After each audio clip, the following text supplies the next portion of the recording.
Buenas tardes. Uy, 1:33. ¿Qué pasó, Josu? Uf, de este 30 de julio de 2026, soy Josefina Ríos y les doy la bienvenida a una nueva edición de Información Privilegiada PM. Por favor, Rey, ¿cómo estás tú? Muy bien, pues José, preocupado por estos 2 minutos que nos pasamos. Sí, la verdad que no sé. vamos a tener que levantar Un sumario. Sí, vamos a tener que averiguar qué está pasando. ¿Quién se atrasó? O a lo mejor estamos con muchos auspiciadores. Puede ser, También puede ser. es que una buena noticia. Sí, no, yo siempre tomé el vaso medio lleno. Oye, Microsoft, la verdad, tuvo muy buenos resultados, debo conocer ayer, en ventas, en utilidades, en todo. Todo.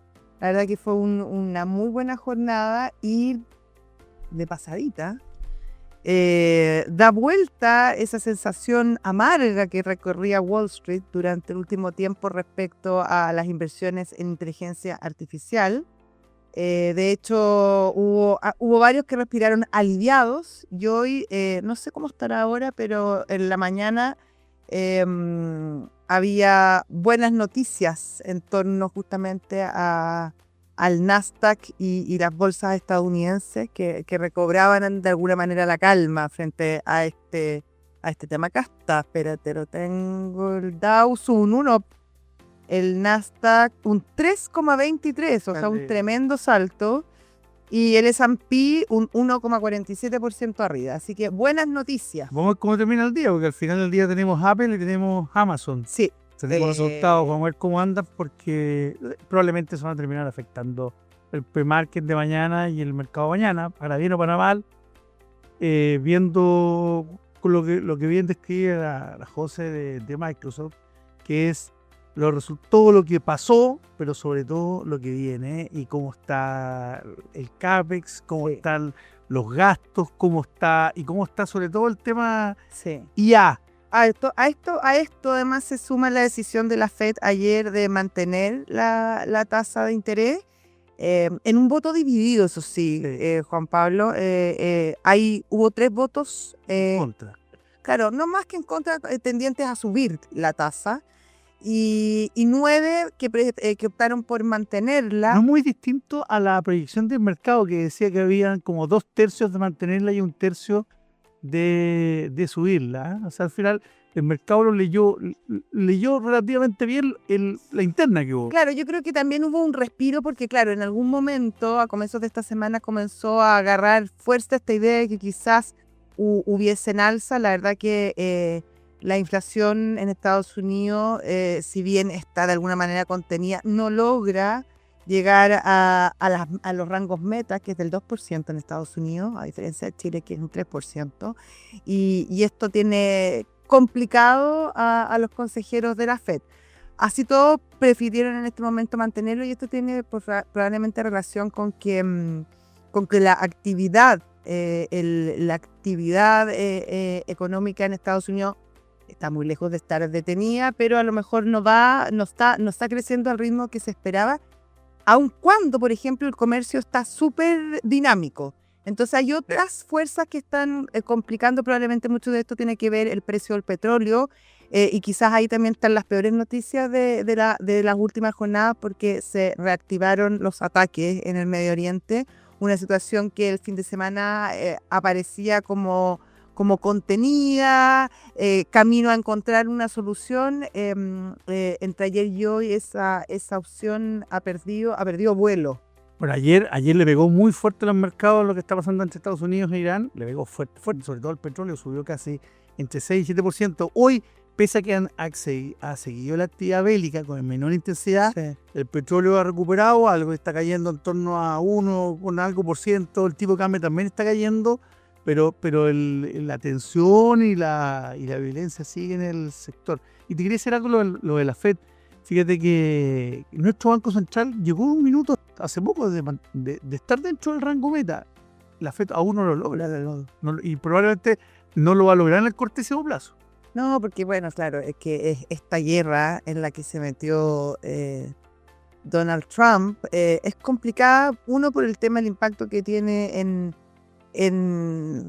el petróleo, que es muy directo, pero también hay una una cantidad de presiones al alza en precios, por ejemplo, en todo lo que es la industria de defensa, que sabemos que es muy, muy relevante en Estados Unidos. Y todas esas cosas van sumando la sensación de inestabilidad que empieza a golpear. Bueno, Y en estas cosas de defensa terminan ganando también muchos países que son más periféricos de esto, que son grandes productores, que a lo mejor alguien que no es experto no lo tiene en la cabeza, pero Turquía, por ejemplo, es un gran productor de defensa, de armas, de sofisticadas, que no tienen nada que envidiarle a los mayores productores que deben ser probablemente, además de Estados Unidos, Rusia y China, Israel. o algún país, claro, Israel y algún país europeo. Quizá. Algún país europeo. Oye, en Chile hoy comenzó uno de los juicios probablemente más emblemáticos respecto a la nueva ley de delitos económicos. Yo creo que es el primer gran caso Por la connotación. con la connotación, exactamente la connotación pública que tiene, que se va a aplicar esta ley que no solamente, que en el fondo le otorga responsabilidades penales a las empresas, a sus altos ejecutivos, a sus directores. Me refiero al caso Sartor. Comenzó hoy la audiencia de formalización. Va a ser una audiencia larga, probablemente más de 5 días. Son 11 los imputados por 5 delitos, 2 de los cuales fueron introducidos ayer, que tienen que ver con principalmente el tema de la not OPA en torno a Azul Azul. Recordemos que Michael Clark se queda en una artimaña, o no sé artimaña porque tiene una connotación, pero al menos en un ejercicio económico bien curioso. Se queda con el 90% de las acciones de Azul Azul, sin un proceso de OPA, de oferta pública de acciones, que es lo que debiera operar en el caso de empresas que están listadas en bolsa. Cuando tú superas cierto porcentaje de la propiedad, que en este caso lo sube, que era O sea, que casi la totalidad, o sea, hay un 10% que no está en manos de este... Moza lo hizo en Colo Colo. Claro.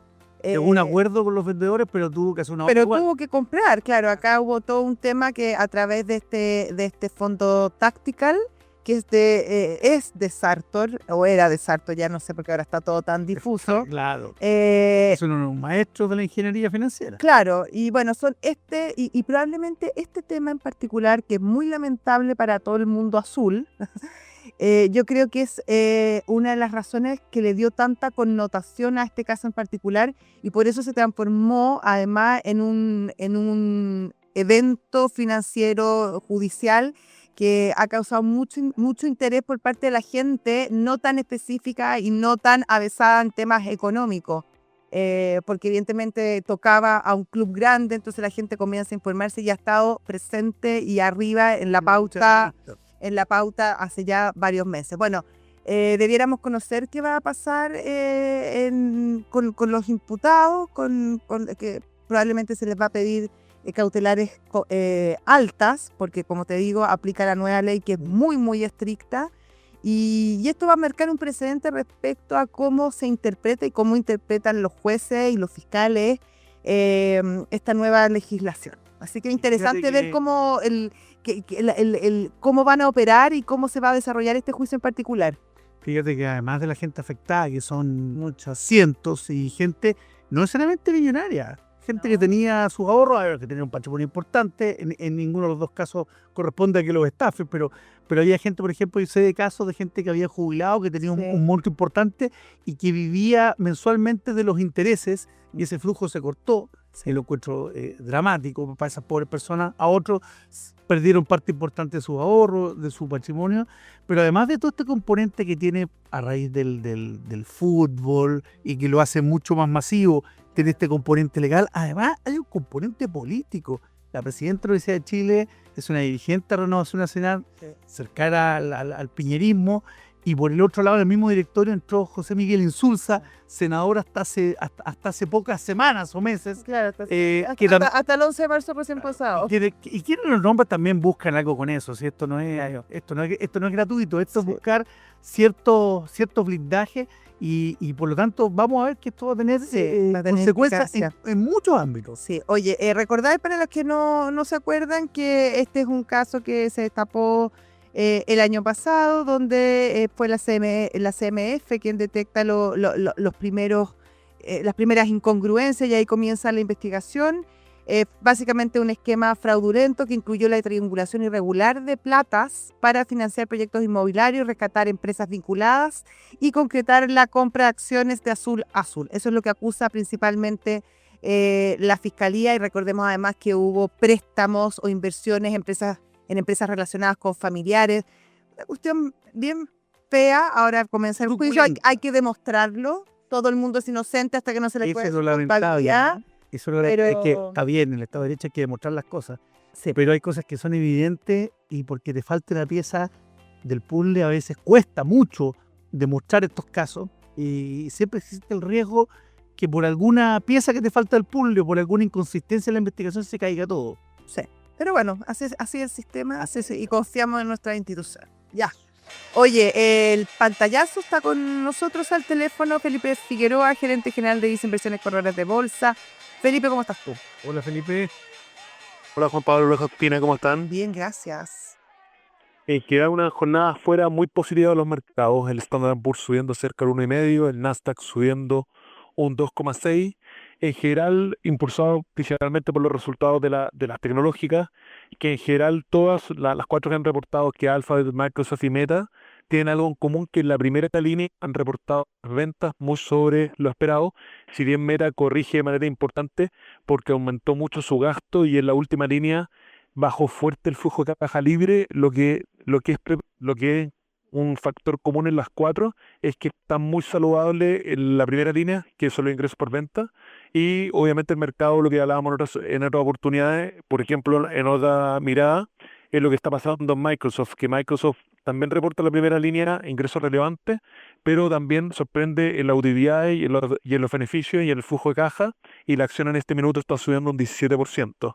Por lo tanto, vemos que las compañías ligadas a la IA están reportando en ventas muy, muy saludables, y la segunda mirada que está haciendo un doble clic en el mercado es cómo está el flujo de caja libre y si esas inversiones, como eso hemos hablado en otras oportunidades, están siendo rentables. Entonces ahí tenemos la mirada que lo que pasó con Meta, que el mercado la castigó porque si bien reportó bien en la primera línea, el flujo de caja libre cayó cerca de un 90%, pero por otro lado también porque aumentó mucho los gastos en IA más allá de los ingresos que le reportó la IA en el mismo trimestre. Después tenemos el efecto, por lo tanto el mercado en general se ha puesto más positivo afuera, ha dejado un poco los riesgos geopolíticos, como uno podría decir, un poco en el congelador. Si bien no han disminuido de forma cuantificable, el mercado hoy día se está centrando más en el optimismo y en los datos. Y por otra parte, vemos un tipo de cambio que el dólar a nivel global se ha estado un poquito depreciando, porque vimos una Reserva Federal bastante más cauta ayer con el mensaje de la subida de tasa. Si bien en el discurso Kevin Walsh dijo que tenía un compromiso relevante con la inflación, no dio la señal de que iba a hacer efectivamente algo con la tasa en el corto plazo, y el mercado, de hecho, uno ve que subieron un poquito las tasas cortas, y también ve que la probabilidad que tenía el mercado para la reunión de septiembre que subiera la tasa era cercana a un 77-80%, y hoy día está levemente bajo el 60%. Por lo tanto, el mercado, en buenas cuentas, Kevin Walsh, hay una parte de una ala que dice que va a tener más data porque va a poder mirar los datos de inflación de julio y agosto, y de septiembre tomar una decisión más informada. Y hay otra corriente economista afuera que dicen, ok, está jugando esta carta porque quizás el mercado le hace el efecto de subir la tasa en los mismos papeles y se ahorra un poco la subida de la tasa de la política monetaria en Estados Unidos. Porque también está la mirada del Ejecutivo, que también el presidente Trump ha puesto cierta presión sobre la Reserva Federal, que estábamos acostumbrados en el antiguo mandato de Powell, pero ahora aparentemente tendría una mayor incidencia en el nuevo presidente de la Fed. Por el lado del tipo de cambio se refleja esta menor expectativa de subida de tasa de la tasa americana, y eso lo estamos viviendo principalmente en el tipo de cambio, que corrige de manera relevante. Hoy día se ubica más cercano a 9.25. Recordemos que en la semana llegó a estar cercano a 9.45, 9.50, y hoy día está en un canal que se comporta entre 9.10 y 9.40, y el cobre también ayuda a nuestra moneda subiendo un 2,5%.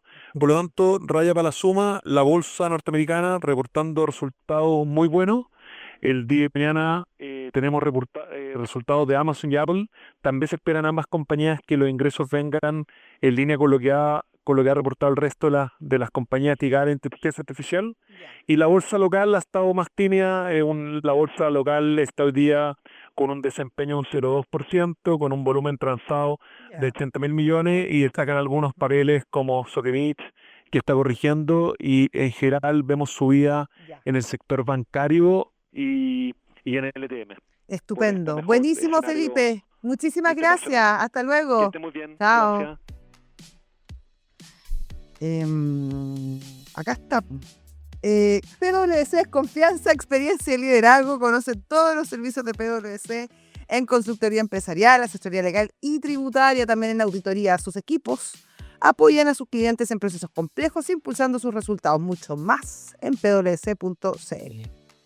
La solidez de Random Managers y Flexline evoluciona hacia la nueva era. Nace Ramaflex, el ecosistema de RP en la nube que potencia la gestión estratégica con inteligencia artificial. Descubre más en ramaflex.cl.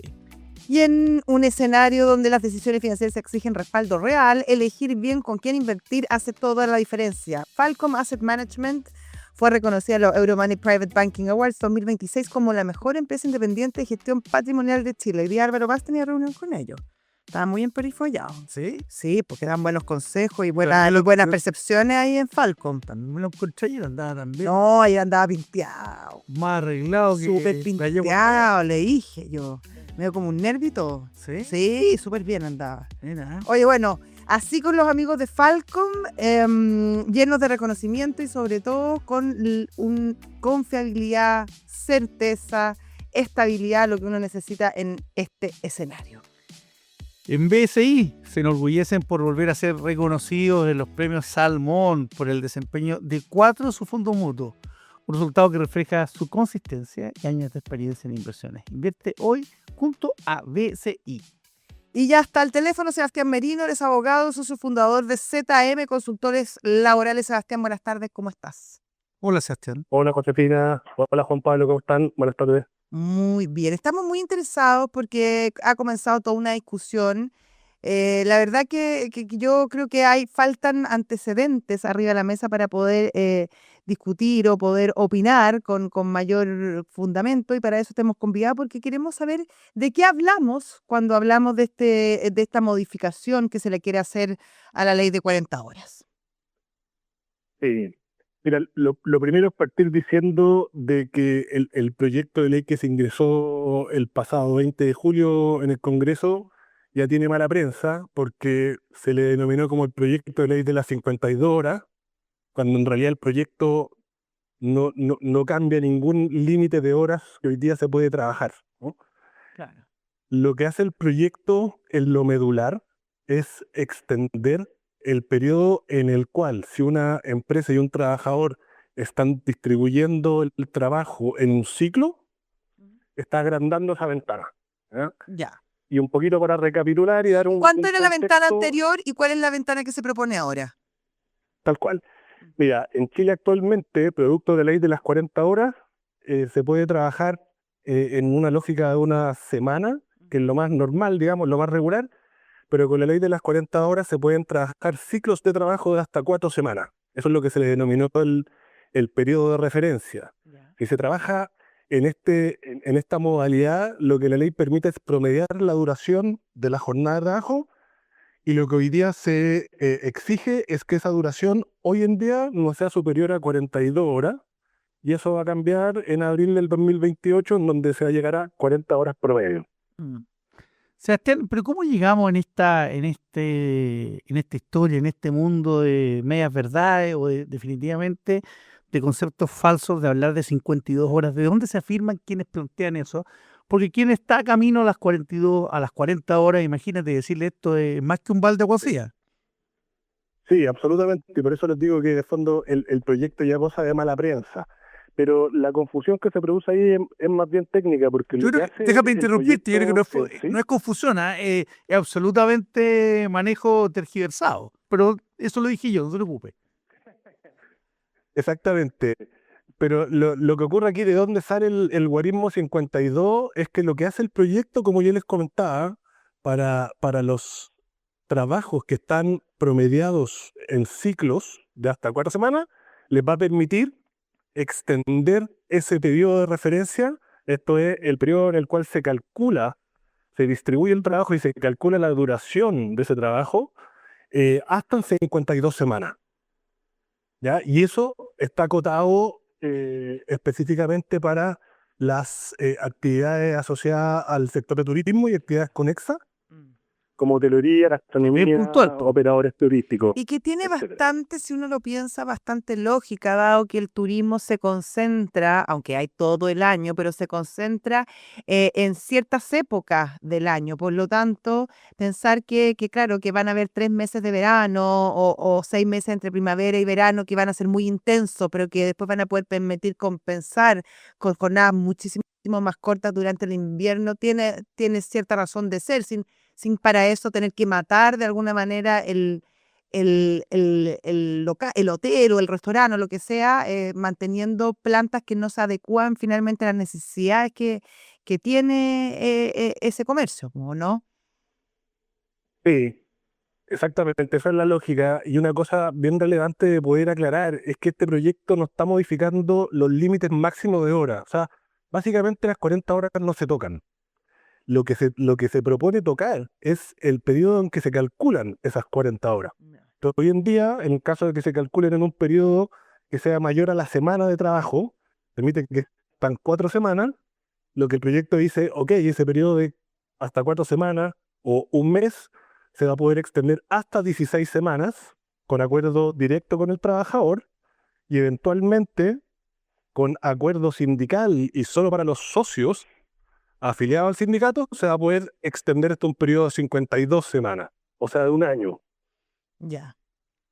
En el fondo estás estructurando lo mismo de otra manera para que sea más flexible para la gente y si no está de acuerdo no se va a poder aplicar. Entonces por eso a mí me da un poquito también de rabia de cómo se instalan estos temas de los titulares que quedan y que van repitiendo la gente como loro.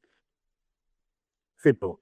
Van quedando esos titulares y van ejerciendo, digamos, un falso convencimiento en las personas y es algo bastante similar, digamos, a lo que pasó con el proyecto de modernización laboral del gobierno del expresidente Piñera II, que fue un proyecto similar a las 40 horas, pero como era un proyecto técnico que no tuvo tan buen eslogan como las 40 horas, no se entendió, no se supo explicar. Y Es finalmente importante se lo también. terminó comiendo las 40 horas. Sí, pero es que yo creo que ahí también, y por eso, claro, nosotros te invitamos a ti y otras personas, pero claro, es importante también salir a explicar en qué consisten los proyectos de ley. Salir de lo técnico. Y claro, por muy impecables que sean en lo técnico, es parte de la labor del gobierno y de la política explicar y convencer y persuadir a la gente de que es lo correcto, porque si no, al final pierden validación social y eso es tan relevante como que una ley sea validada socialmente, es tan importante como que la ley técnicamente sea buena, finalmente, para que funcione. Absolutamente. O sea, una de las razones por qué el proyecto de 40 horas o la ley de las 40 horas finalmente tuvo la atracción que tuvo, pese a que no era auspiciada por el gobierno de ese entonces, fue que era un proyecto muy complicado. Y en su origen el proyecto era una línea.